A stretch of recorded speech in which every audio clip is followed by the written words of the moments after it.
কথা কম বলবেন, লাফালাফি কম করবেন, তাহলে কোনো সমস্যা হবে না।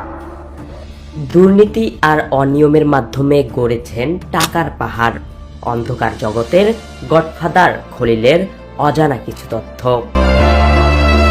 গাজীপুর উপজেলা আওয়ামী লীগের সাধারণ সম্পাদক ও সাবেক উপজেলা চেয়ারম্যান খলিলুর রহমান সিরাজীর বিরুদ্ধে অভিযোগের যেন শেষই হচ্ছে না।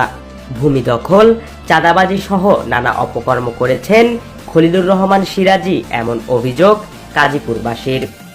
সাবেক এমপি তানভীর শাকিল জয়কে নারী সংগঠিত একটি বিষয়ে ব্ল্যাকমেইল করে নিজের ইচ্ছে মতো উপজেলা জুড়ে ত্রাসের রাজত্ব কায়েম করে আসছিল খলিলুর রহমান সিরাজী। এক সময়ের বিড়ি বিক্রেতা খলিলের নুন আনতে পান্তা ফুরতো। তবে আওয়ামী লীগের দীর্ঘ 15 বছরের শাসনামলে খলিলের আঙুল ফুলে কলাগাছ হয়ে যায়। গোপন মাধ্যমে জানা যায় খলিলের সম্পদের পরিমাণ দাঁড়িয়েছে প্রায় 800 কোটি টাকা। সামান্য একজন স্কুল শিক্ষক থেকে 15 বছরে অবৈধভাবে লুটপাট করেছে কোটি কোটি টাকা।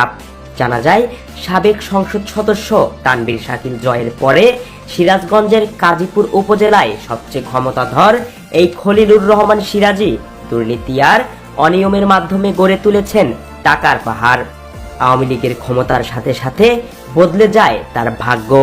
দালালি, টেন্ডারবাজি, চাঁদাবাজি, ভূমি দখল, নিয়োগ বাণিজ্য সহ এহেন কোনো অপকর্ম নেই যেটাতে সে লিপ্ত ছিল না। ইতিমধ্যে খলিলুর রহমান সিরাজী সিরাজগঞ্জে একটি বহুতল ভবন, ঢাকায় কয়েকটি বাড়ি তৈরির পাশাপাশি ট্রপিক্যাল হোমস লিমিটেড সহ বিভিন্ন প্রতিষ্ঠানের সাথে রয়েছে তার শেয়ার বাণিজ্য। জানা গেছে রাজধানীর উত্তরা, গুলশান, বনানীতে রয়েছে খলিলের ডজন খানেক ফ্ল্যাট। স্কুল কলেজ সহ বিভিন্ন প্রতিষ্ঠানে নিয়োগ বাণিজ্যের ভাগও পেতেন তিনি। এছাড়া পদপদবি বিক্রিতে তার আধিপত্যের বিষয়টি ওপেন সিক্রেট। ছাত্রলীগের সাবেক সভাপতি রাজু আহমেদ, সাধারণ সম্পাদক আবু সাইম তালুকদার, যুবলীগের সভাপতি বিপ্লব, সাধারণ সম্পাদক ধর্ষক আলী আসলাম, গাজীপুর উপজেলা আওয়ামী লীগের প্রচার সম্পাদক উজ্জ্বল কুমার ভৌমিক সহ সকল নেতাকর্মীদের দিয়ে ত্রাসের রাজত্ব কায়েম করতেন খলিলুর রহমান সিরাজী।